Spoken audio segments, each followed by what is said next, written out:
여러분, 선거라는 게 사실은 거대한 수학 문제라는 거 혹시 아시나요? 이 복잡해 보이는 선거판의 승패를 가르는 아주 결정적인 숫자가 하나 있습니다. 오늘 바로 그 숫자 뒤에 숨겨진 비밀을 한번 파헤쳐보려고 합니다. 바로 이 숫자, 251입니다.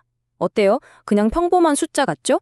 하지만 이 숫자가 사실은요, 선거판의 혼란을 막고 반드시 승자를 가리기 위해서 아주 정교하게 설계된 일종의 장치 같은 거라면요? 도대체 어떻게 그게 가능할까요? 그래서 오늘 우리가 풀어볼 핵심 질문이 바로 이겁니다. 아니 대체 어떻게 숫자 하나가 이렇게 복잡한 선거판 전체를 쥐고 흔들 수 있는 걸까요? 자, 지금부터 이 거대한 전략 퍼즐의 조각들을 저랑 같이 하나씩 맞춰보시죠. 자, 그럼 1라운드부터 시작해볼까요? 가장 단순한 상황부터 한번 가정을 해보죠. 후보는 딱 2명입니다. 전통의 강호, 피구팀, 그리고 신흥 강자, 풋살팀의 맞대결. 아주 그냥 클래식한 구도죠. 이렇게 후보가 딱 둘 뿐일 때는요, 게임의 룰이 아주 명확하고 간단해요. 바로 단순 과반수라는 원칙입니다. 이게 뭐냐면 전체 표의 절반을 넘기만 하면, 딱 한 표라도 더 가져가기만 하면 그쪽이 모든 걸 차지하는 거죠. 가장 기본적이면서도 아주 확실한 규칙이에요. 계산은 너무 간단하죠. 전체 유권자가 251명이니까 이걸 정확히 둘로 나누면 125.5가 나옵니다. 그러니까 승리의 기준선, 커트라인이 바로 125.5표가 되는 거예요. 이 선을 넘어야만 이기는 겁니다. 근데 아시다시피 사람은 0.5명일 수가 없잖아요. 그쵸? 그래서 125.5보다 큰 바로 그 다음 정수, 바로 126표. 이 숫자가 승리를 확정짓는 매직 넘버가 되는 겁니다. 이 126표를 확보하는 순간 상대방이 몇 표를 받든 상관없이 게임은 그냥 그걸로 끝나는 거예요.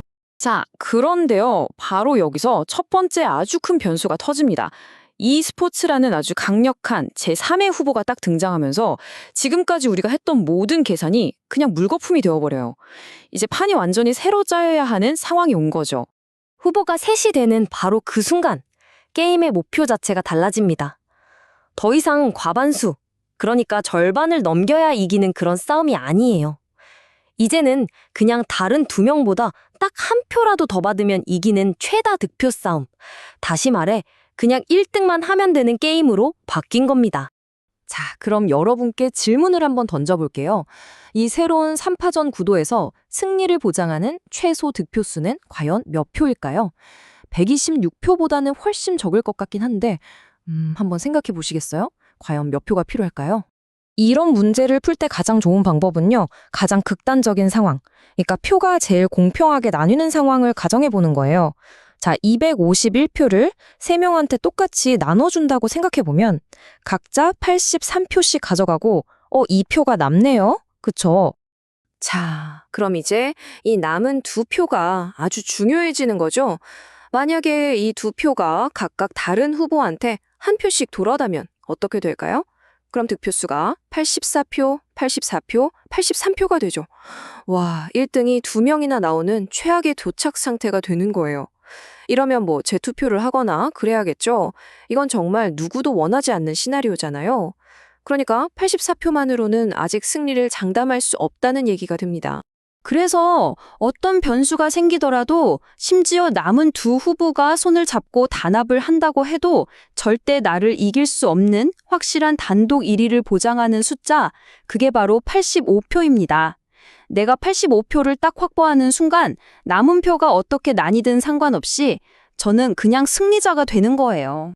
자, 여기까지는 순수하게 수학적인 계산이었어요. 그죠? 하지만 현실 선거라는 게 어디 그렇게 딱딱 맞아떨어지나요? 변수투성이죠. 이제 이 게임을 완전히 뒤엎어버릴 진짜 게임 체인저가 등장합니다. 바로 유권자들의 마음이 바뀌는 거예요. 그야말로 지지층의 대격변이 일어나는 거죠. 한 6개월 전만 해도 상황이 이랬습니다. 보세요. 피고가 96표로 그냥 압도적인 1위였어요. 이대로만 가면 사실상 승리는 따놓은 당상처럼 보였죠. 이때만 해도 누구도 이 결과를 의심하지 않았습니다. 하지만 그 6개월 사이에 정말 믿을 수 없는 일이 벌어진 겁니다. 모든 후보의 지지층이 마치 모래성처럼 그냥 와르르 무너져 내린 거예요. 압도적 1위였던 피구, 지지자의 절반을 잃고 48명만 남았고요. 2위였던 e스포츠는 34명, 그리고 풋살은 고작 21명의 핵심 지지층만 간신히 지키게 된 거죠. 근데 여기서 정말 흥미로운 지점이 나옵니다. 각 후보한테서 떨어져 나온 이 표들이 그냥 사라진 게 아니에요.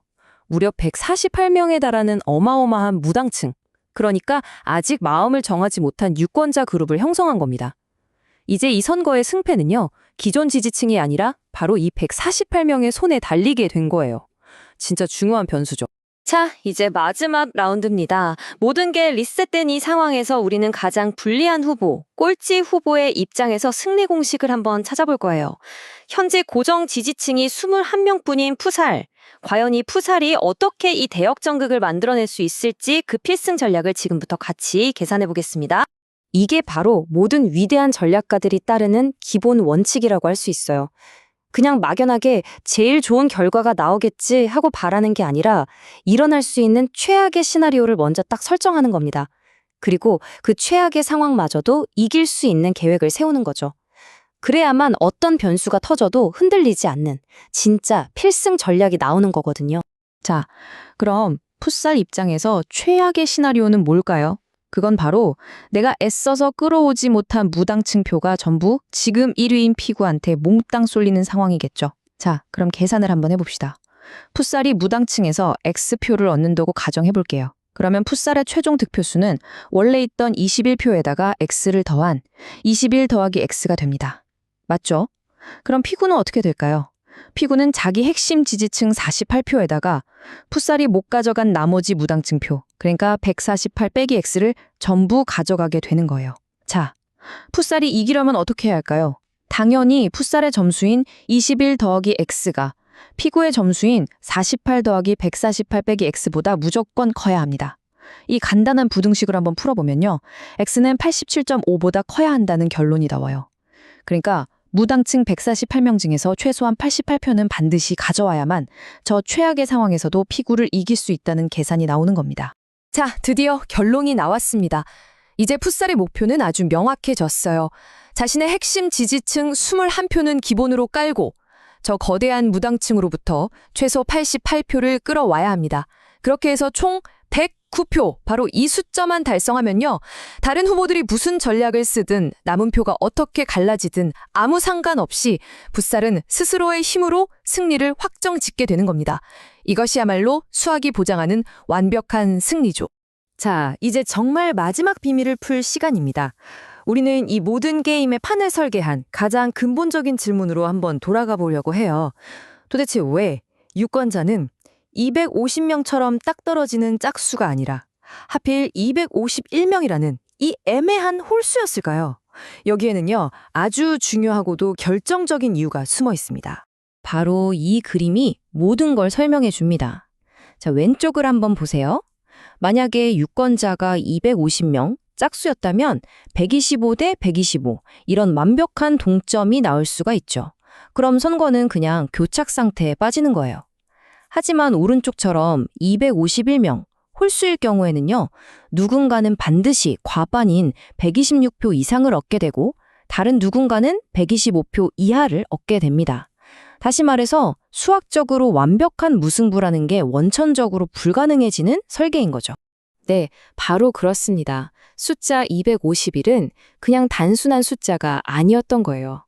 재투표나 교착 상태 같은 그런 모든 혼란을 막고 반드시 결론을 내도록 아주 똑똑하게 설계된 일종의 안전핀이자 승부 결정 장치였던 겁니다. 정말 우아한 해결책이죠? 자, 이렇게 모든 비밀이 풀렸습니다. 겉보기엔 그저 혼돈 같았던 선거판도 그 뒤를 들여다보니 이렇게 명확한 수학적 원리가 흐르고 있었네요. 그렇다면 마지막으로 여러분께 한번 여쭤보겠습니다. 선거를 이기는 이 공식을 알게 된 여러분이라면 이제 여러분의 캠페인을 어떻게 이끌어 가시겠어요? 그 결과는 어쩌면 여러분의 계산에 달려 있을지도 모릅니다.